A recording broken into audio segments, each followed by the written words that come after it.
Assalamualaikum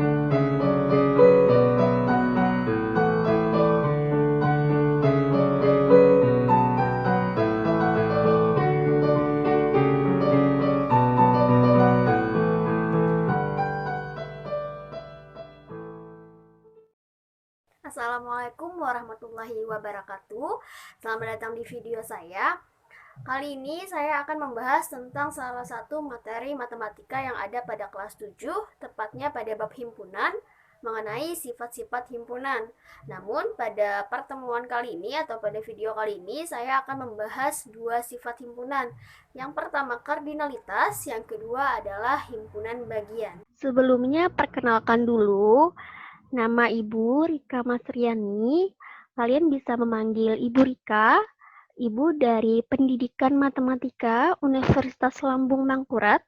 Saat ini Ibu tengah menjalani program praktik pengajaran lapangan di SMPN 11 Banjarmasin, tepatnya di kelas 7D. Ibu sebutkan sebelumnya tadi bahwa hari ini kita akan membahas tentang sifat-sifat dari himpunan. Namun ada dua sifat yang akan kita bahas pada hari ini. Yang pertama kardinalitas, yang kedua adalah himpunan bagian. Yang pertama Ibu ingin menyampaikan dulu tujuan pembelajaran kita pada pertemuan kali ini. Jadi setelah nanti pembelajaran, Ibu harap kalian itu mampu pertama menyatakan kardinalitas dari suatu himpunan. Yang kedua, kalian mampu menyebutkan himpunan bagian dari suatu himpunan. Dan nantinya diharapkan kalian juga mampu dalam menyelesaikan masalah kontekstual yang berkaitan dengan himpunan bagian. Ingat tidak kalian tentang konsep diagram Venn, contoh diagram Venn, dan cara membaca diagram Venn? Ini sudah dipelajari pada pertemuan sebelumnya. Kenapa Ibu mengingatkan kembali? Karena nantinya materi-materi ini akan menjadi prasyarat kalian untuk mempelajari materi selanjutnya, terutama untuk materi hari ini. Ibu bantu mengingatkan. Nah, diagram Venn itu adalah salah satu cara yang dapat digunakan dalam penyajian suatu himpunan. Diagram Venn itu dinyatakan dalam bentuk gambar atau diagram sesuai dengan namanya. Bagaimana contohnya? Ini. Nah, ini contoh diagram Venn. Diagram Venn itu kalian sudah tidak asing kan dengan contoh ini karena sudah dipelajari sebelumnya. Dia memuat ada himpunan semesta dan ada himpunan di dalam himpunan semesta. Artinya himpunan itu termasuk ke dalam himpunan semesta. Pada contoh ini ada himpunan A dan himpunan B. Kemudian cara membacanya. Cara membacanya dari diagram Venn ini, yang pertama S. S itu melambangkan semesta, artinya keseluruhan. Tinggal kalian daftarkan anggotanya, semuanya ya. Kalau semesta itu yang berada di luar dari lingkaran atau himpunan A dan B juga termasuk anggota. Nah, kemudian untuk himpunan A berarti anggota yang ada pada himpunan A saja. Kalau di sini himpunan A kita gambarkan dengan lingkaran ungu. Nah, jadi anggota yang termasuk di dalamnya yaitu 2, 3, 6. Kemudian himpunan B. Himpunan B sama anggota yang termasuk di dalam himpunan B saja, dalam lingkaran kuning kalau kita gambarkan di sini. 2 dan 5. 2 ini kenapa dia diletakkan di tengah dan kenapa dia beririsan seperti ini gambarnya? Karena 2 ini dia termasuk himpunan A juga termasuk ke dalam himpunan B. Nah, ini Ibu cuma mengingatkan kembali ya. Ini sudah dipelajari. Nah, kaitannya apa dengan materi pada hari ini? Nah, yang pertama kalian perhatikan dulu contoh berikut. Nah, dari contoh yang di atas, yang Ibu berikan ini, ada beberapa hal yang dapat kita ketahui. Yang pertama, ini salah satunya ya, himpunan makanan kesukaan Pak Zulkarnain adalah ikan bakar, udang goreng, dan jus alpukat. Di mana ini kalimatnya ada ditemukan? Di sini, di kalimat ketiga ya. Pak Zulkarnain memesan ikan bakar, udang goreng, dan jus alpukat. Nah, ikan bakar, udang goreng, dan jus alpukat ini dianggap suatu himpunan. Himpunan apa? Himpunan masak makanan kesukaan Pak Zulkarnain. Nah, banyak anggota himpunannya adalah 3. Karena ada 3 makanan yang beliau pesan ya. Nah, oke. Hal selanjutnya yang dapat kita ketahui dari soal ini. Jika makanan yang sama dituliskan hanya 1 kali, maka himpunan makanan yang dipesan keluarga Pak Zulkarnain adalah ikan bakar, udang goreng, jus alpukat, ikan asam manis, bakso, jus terong Belanda, mie goreng, dan jus sirsak. Ada 8 jenis makanan yang keluarga Pak Zulkarnain pesan. Nah, maka jika himpunan makanan yang dipesan itu adalah dianggap himpunan, maka banyaknya anggotanya adalah 8. Nah, terus kalau kita simpulkan apa? Nah, berdasarkan keterangan tadi, bilangan 3 dan 8 itu menyatakan banyak anggota dari suatu himpunan. Dengan demikian, dapat disimpulkan bahwa kardinalitas himpunan adalah bilangan yang menyatakan banyaknya anggota dari suatu himpunan dan dinotasikan dengan NA. A ini adalah nama himpunan. Kalau nama himpunannya B berarti NB. Kalau nama himpunannya C berarti NC. Nah, ini contohnya, contoh lainnya. Tentukan kardinalitas setiap himpunan yang ada pada diagram Venn berikut. Nah, pada diagram Venn ini ada semesta ya, ada S pasti, terus ada 2 himpunan. Himpunan A dan himpunan B.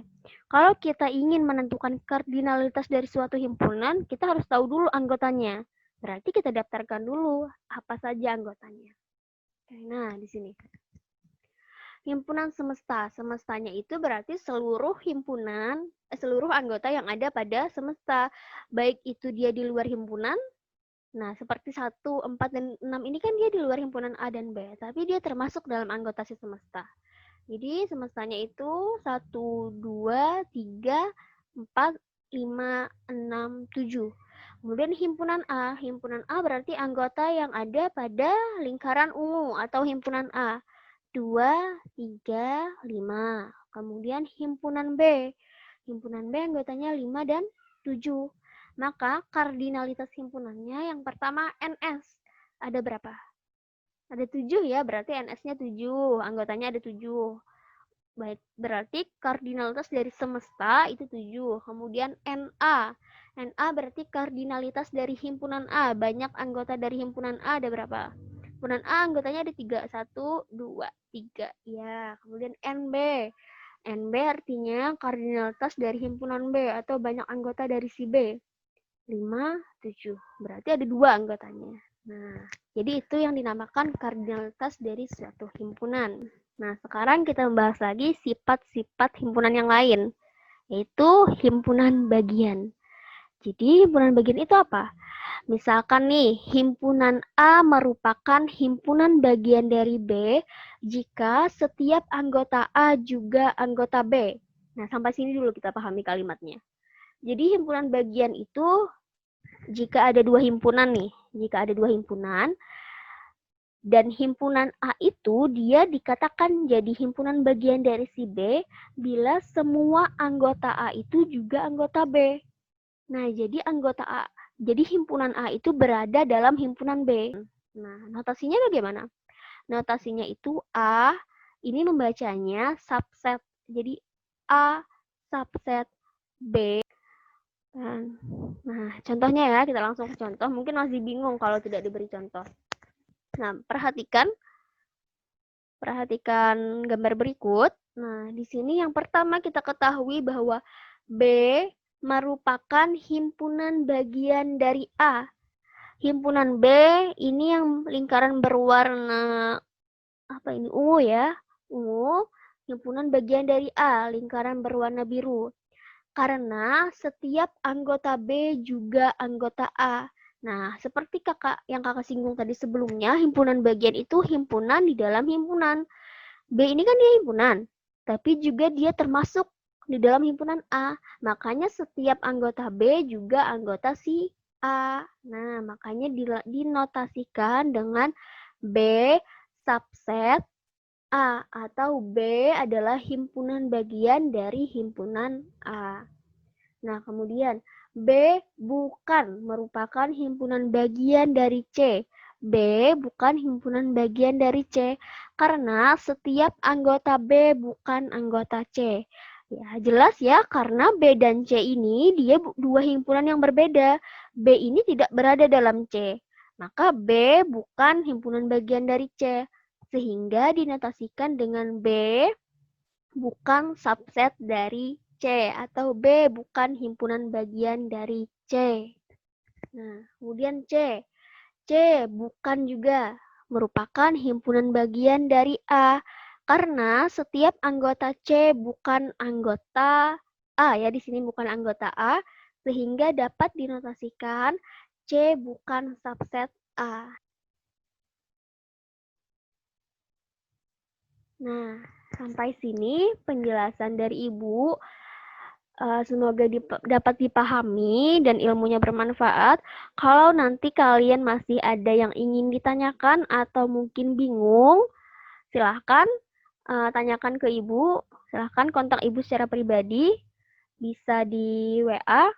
Nanti insya Allah Ibu jawab pertanyaan kalian. Sekian penjelasan dari saya mengenai sifat-sifat himpunan. Semoga bermanfaat dan sampai jumpa di video berikutnya.